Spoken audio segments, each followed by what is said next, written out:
Commander Adrian Cole stood on the observation deck of the Sovereign, his hands clasped behind his back as he watched the stars drift past the reinforced viewport. The ship hummed with the steady thrum of power that only came from reactors the size of small moons. He had been part of this project for 15 years, and even now, the sheer scale of what humanity had accomplished still took his breath away. The Sovereign was not just a warship. It was a fortress, a city, a world unto itself. Stretching nearly 12,000 kilometers in diameter, it dwarfed anything the galaxy had ever seen. And it was one of five. Nobody knew they existed. Not the Verath Consortium with their crystalline battle cruisers. Not the Korthax Empire, whose armadas had conquered 300 star systems. Not even the ancient Luminar Council, who claimed to have catalogued every major military installation in the known galaxy. Humanity had kept their secret well. It had all started decades ago, when humanity first ventured beyond their solar system and encountered the galactic community. The reception had been cold, dismissive. Humans were newcomers, primitives who had barely mastered faster-than-light travel. They were tolerated but not respected, seen as little more than a curiosity by the elder species who had ruled the stars for millennia. When the Korthax began their expansion, swallowing up smaller civilizations with ruthless efficiency, the galactic powers did nothing. They bickered and debated in their grand councils while entire species were subjugated or worse. Humanity watched and learned. They saw the truth that the elder races refused to acknowledge. The galaxy was not a place of enlightened cooperation. It was a jungle, and only the strong survived. So humanity did what they had always done when faced with impossible odds. They adapted. They innovated, and they prepared. The Genesis Initiative, as it came to be known, was born in the deepest levels of the United Earth government. A handful of visionaries, led by Director Helen Voss, proposed something that seemed insane: build warships so massive, so powerful that they could stand against any threat the galaxy might throw at them. Not fleets of conventional ships, but Titan-class vessels that could serve as mobile fortresses, manufacturing centers, and staging grounds all in one. The project was given unlimited funding and absolute secrecy. Construction began in the Kuiper Belt, far from prying eyes. Entire asteroid fields were mined for raw materials. Automated factories worked around the clock, assembling components that would eventually form the bones of these colossal ships. The finest engineers and scientists humanity had to offer were recruited, their families relocated to hidden facilities where they would spend the next 2 decades bringing the vision to life. Adrian had been one of those recruits. Fresh out of the Naval Academy, he had been approached by a man in a dark suit who offered him a choice: serve on a conventional patrol ship or join something that would change the course of human history. The decision had been easy. The first years had been grueling. He worked alongside thousands of others, each one sworn to secrecy, each one driven by the same fierce determination. They lived in cramped quarters carved into asteroids, breathing recycled air and eating synthetic food, all for the chance to be part of something greater than themselves. And slowly, impossibly, the Sovereign began to take shape. The hull alone had taken 5 years to complete, layer upon layer of reinforced alloys, each one stronger than anything previously engineered. Shielding systems that could withstand the output of a supernova, engines powerful enough to move a world. Weapons arrays that made conventional battleships look like toys. But it was not just a weapon. The Sovereign housed a population of nearly 2 million people: engineers, soldiers, scientists, medical staff, educators, and more. It had parks and gardens, powered by artificial sunlight. It had schools where children learned about the stars they were born among. It had hospitals, research labs, manufacturing plants, and shipyards capable of constructing entire fleets of conventional vessels. It was a statement. Humanity would not simply survive in this galaxy.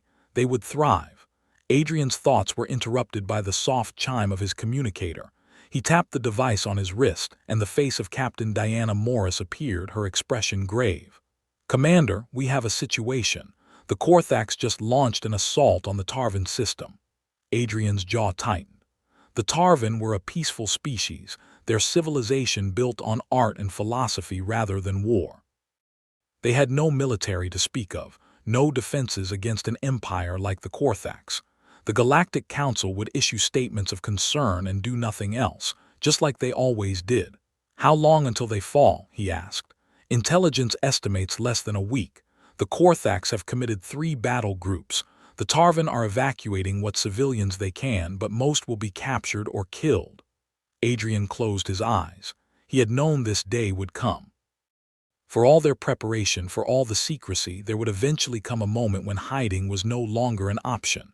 A moment when humanity would have to show the galaxy what they had become. "Contact Director Voss," he said quietly. "Tell her it's time." Diana nodded, understanding the weight of those words. "Understood, Commander. I'll inform the crew to prepare for combat operations." The channel closed and Adrian turned back to the viewport. Somewhere out there, people were dying. Families were being torn apart. Children were crying for parents who would never come home. And the so-called guardians of galactic order sat in their council chambers doing nothing. No more. Within hours, the message had been sent. The other 4 Titan-class ships, the Defiant, the Resolute, the Valiant, and the Indomitable, received their orders. For the first time since their construction, all 5 vessels would operate together, and the galaxy would finally see what humanity had been building in the dark. The transit to the Tarvan system took 2 days. The Titan-class ships did not use conventional faster-than-light drives. Instead, they employed something humanity had developed specifically for vessels of their size: reality anchors. Rather than moving through space, they compressed the space around them, allowing the ships to effectively teleport across vast distances. It was technology that required immense power, power that only reactors the size of moons could provide. When they arrived at the edge of the Tarvan system, Adrian stood in the command center of the Sovereign, surrounded by holographic displays showing tactical data. The Korthax fleet was exactly where intelligence had said it would be, in orbit around Tarvan Prime, bombarding the surface while troop transports descended to the major cities. "Deploy sensor buoys," Adrian ordered. "I want a complete picture of their formation, and send a message on all channels, clear and direct." Lieutenant Jacob Hayes, the communications officer, nodded and began composing the transmission. Minutes later, it was sent. "Attention Korthax forces. This is Commander Adrian Cole of the United Earth Navy. You are hereby ordered to cease all hostile actions against the Tarvan people and withdraw from this system immediately. Failure to comply will result in the complete destruction of your fleet." For a long moment, there was silence. Then the response came, crackling with static and derision. "Human, you are either brave or foolish to threaten the Korthax Empire. We have fought and defeated species far more advanced than yours. Return to your primitive worlds before we decide to add Earth to our conquests." Adrian allowed himself a thin smile. "You have 10 minutes to begin your withdrawal. After that, we will consider you hostile and act accordingly." The Korthax commander laughed, a harsh, grating sound. 10 minutes. "I will give you 10 seconds to flee, human, before I turn my fleet on you." "Very well," Adrian said calmly. "All ships drop stealth protocols. Let them see what they're dealing with." The effect was instantaneous. The 5 Titan-class ships, which had been hidden by cloaking fields and positioned far enough from the Korthax fleet to avoid detection, suddenly appeared on every sensor in the system. One moment, there was nothing. The next, 5 objects the size of small planets materialized in the void. The silence that followed was deafening. Adrian watched the tactical display as the Korthax fleet scrambled to respond. Ships broke formation, captains shouting orders, trying to make sense of what they were seeing. Their sensors were telling them impossible things. Objects that size should not exist, let alone move and maneuver like warships. "Sir," Lieutenant Hayes said, his voice tight with barely suppressed excitement, "we're receiving transmissions from the Korthax fleet. They're demanding identification and specifications." "Ignore them," Adrian said. "Time's up. All ships, weapons free. Target the capital ships first." The Sovereign's weapons systems came online with a low hum that resonated through the entire ship. Arrays of particle beam cannons, each one capable of vaporizing a conventional battleship in seconds, swiveled to lock onto targets. Missile bays opened, revealing row upon row of warheads, each one carrying payloads measured in gigatons. And at the heart of the ship, the primary weapon, a gravitational lance capable of ripping holes in spacetime itself, began to charge. The Korthax fleet opened fire first, desperate and uncoordinated. Beams of energy and volleys of missiles streaked across the void, slamming into the shields of the human ships. The impacts were impressive, brilliant flashes of light that would have crippled lesser vessels.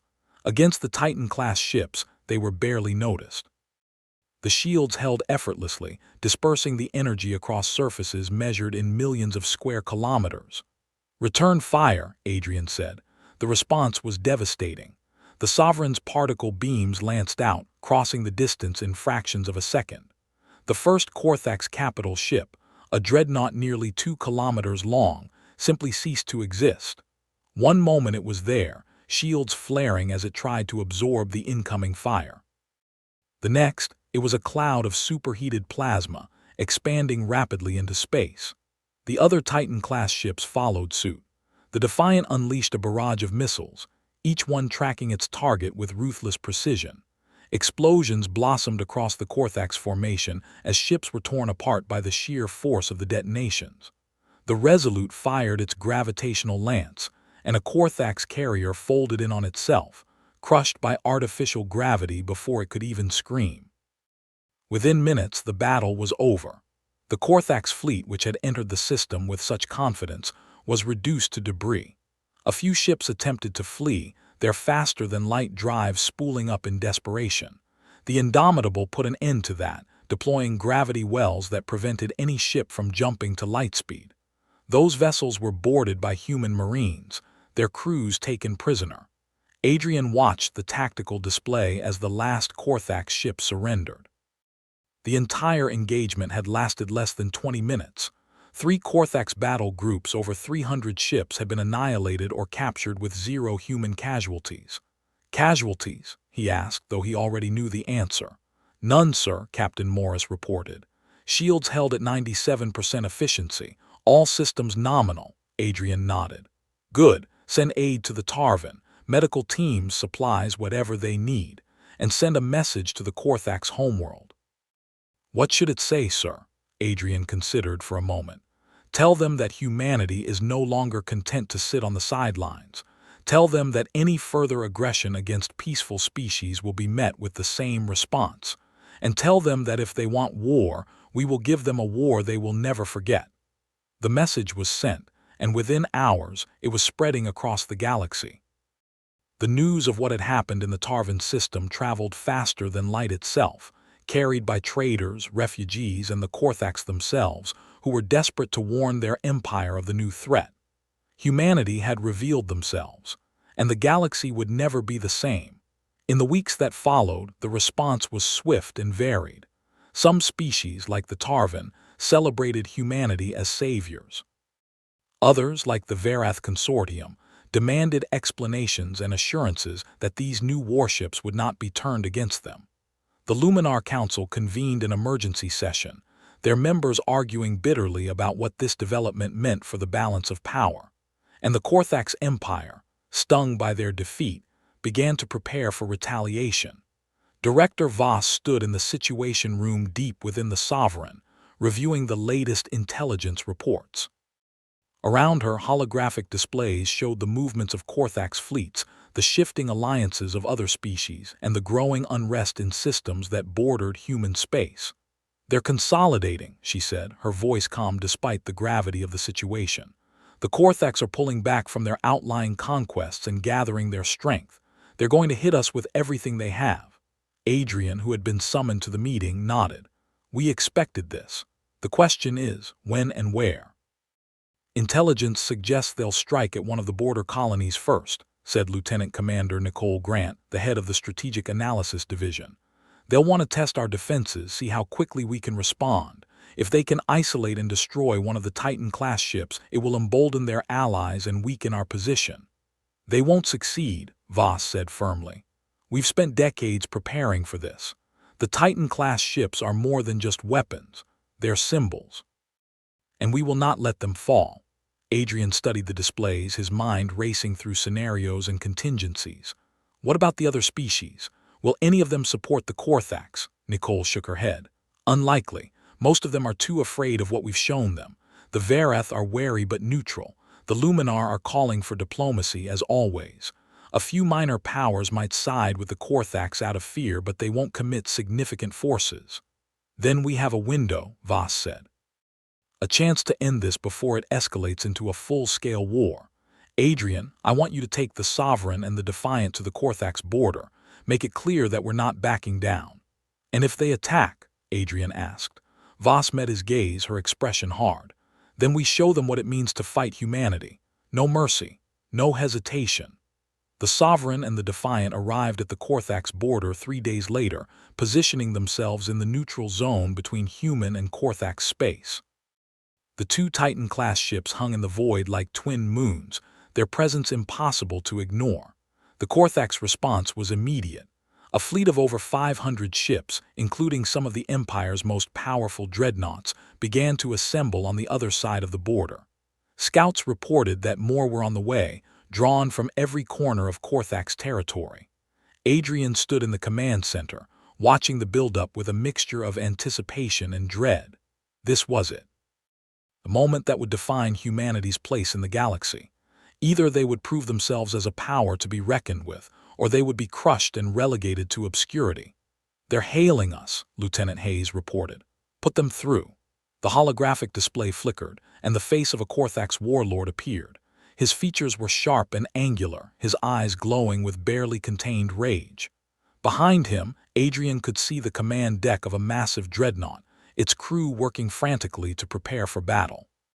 Human commander, the warlord said, his voice dripping with contempt. You have made a grave mistake. The Korthax Empire does not tolerate insults. We do not forgive weakness, and we do not forget defeats. You will pay for what you did at Tarvin. Adrian kept his expression neutral. We defended a peaceful species from an unprovoked attack. If you consider that an insult, then perhaps you should reconsider your actions. The warlord snarled.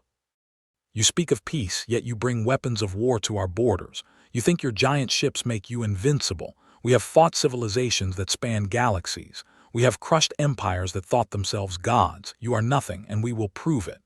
Then prove it, Adrian said quietly. But know this, if you attack us, you will not be fighting 2 ships. You will be fighting all of humanity, and we do not lose.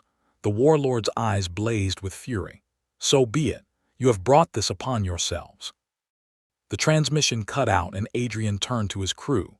All hands, battle stations. This is not a drill. Prepare for full-scale engagement. Alarms blared throughout the Sovereign as the crew moved into position. In the engineering decks, technicians ran final checks on the reactors. In the weapon bays, gunners loaded missiles and calibrated targeting systems. In the medical wings, doctors and nurses prepared for casualties, though they hoped there would be none. And on the bridge, Adrian watched as the Korthax fleet began to advance. They came in waves, hundreds of ships moving in perfect formation. Dreadnoughts at the front, their shields glowing with energy. Cruisers and destroyers flanking them, ready to exploit any weakness.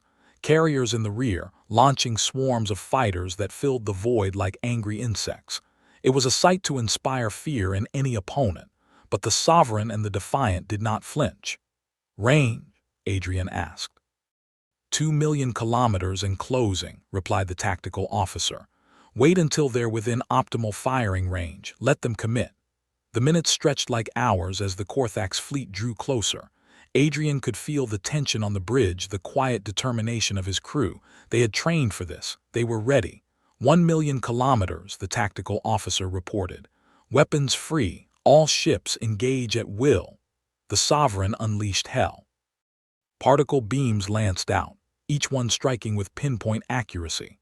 Korthax dreadnoughts exploded in brilliant flashes of light, their shields overwhelmed in seconds. Missiles streaked across the void, weaving through defensive fire to slam into their targets with devastating force.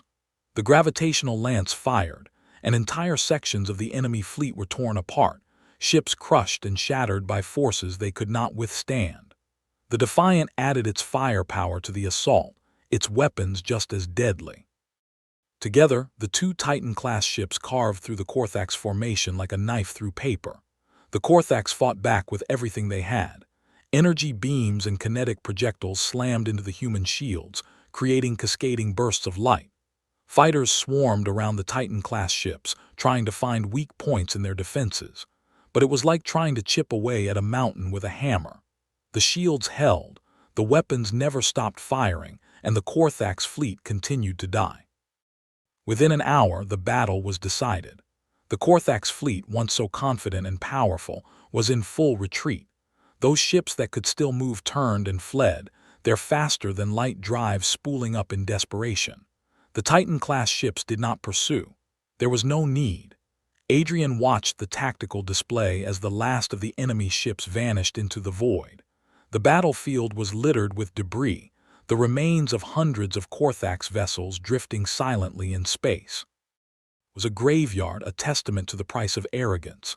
"Casualties?" he asked, though he already knew the answer. "Minimal, sir," Captain Morris reported. "A handful of injuries from secondary explosions during the fighter attacks. Shields held at 89%, all systems operational." Adrian nodded. "Send a message to the Korthax homeworld. Tell them that this is their final warning. If they attack humanity or our allies again, we will not stop at their fleets. We will come for their worlds." The message was sent, and this time there was no response. The Korthax Empire, which had terrorized the galaxy for centuries, had been humbled, and the rest of the galaxy took notice. In the months that followed, humanity's position in the galactic community changed dramatically. The Titan-class ships became symbols of human ingenuity and determination. Species that had once dismissed humanity as primitives now sought alliances and trade agreements. The Luminar Council, recognizing the shift in power, invited humanity to join as full members, a gesture that had been unthinkable just a year before. But Adrian knew that the real work was only beginning. The galaxy was a dangerous place, filled with threats both known and unknown. The Titan-class ships had given humanity the strength to stand against those threats, but strength alone was not enough. They would need wisdom, diplomacy, and the courage to use their power responsibly. He stood once more on the observation deck of the Sovereign, looking out at the stars. Somewhere out there, new challenges awaited, new enemies to face, new allies to make, new worlds to explore. But for the first time in human history, they faced those challenges not as underdogs, but as equals. Director Voss appeared beside him, her reflection visible in the viewport. "You did well, Adrian, better than I could have hoped." "We all did," he replied. "This was never about one person. It was about what we could accomplish together." She smiled, spoken like a true leader. "The Council wants to expand the fleet. They're talking about building 10 more Titan-class ships, maybe even larger ones. They want to ensure that what happened with the Korthax never happens again." Adrian considered this. "More ships would certainly give us more options, but we need to be careful. Power like this can corrupt if we're not vigilant." "Agreed," Voss said, "which is why I want you to lead the expansion. You've proven that you understand the responsibility that comes with this kind of power. You won't abuse it." He turned to face her. "You're asking me to become an admiral." "I'm asking you to help shape the future of humanity," she said. "We've proven we can build the greatest weapons the galaxy has ever seen. Now we need to prove we can use them wisely. Can you do that?" Adrian looked back at the stars, at the infinite possibilities they represented. He thought about the people who had died building these ships, the sacrifices made to get humanity to this point. He thought about the species they had saved and the ones they might save in the future. "Yes," he said finally, "I can do that." Years passed and the galaxy continued to change. The Korthax Empire, chastened by their defeats, signed a peace treaty with humanity and began the slow process of reforming their society. Other aggressive powers, seeing what had happened, reconsidered their ambitions. Trade flourished, new technologies were shared, and a fragile peace settled over much of known space. The Titan-class ships, now numbering 15, patrolled the major trade routes and served as mobile embassies, their presence a reminder of humanity's commitment to protecting the weak and maintaining order. They were no longer secrets hidden in the dark, but symbols of hope for countless species. Adrian, now an admiral, commanded the entire fleet from the Sovereign.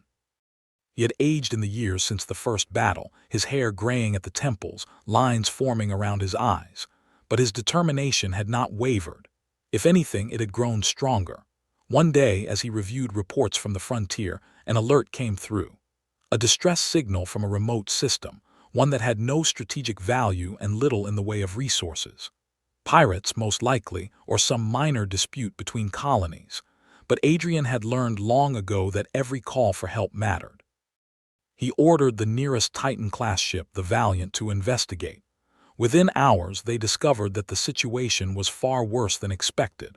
An unknown force, unlike anything in the galactic databases, had attacked the system.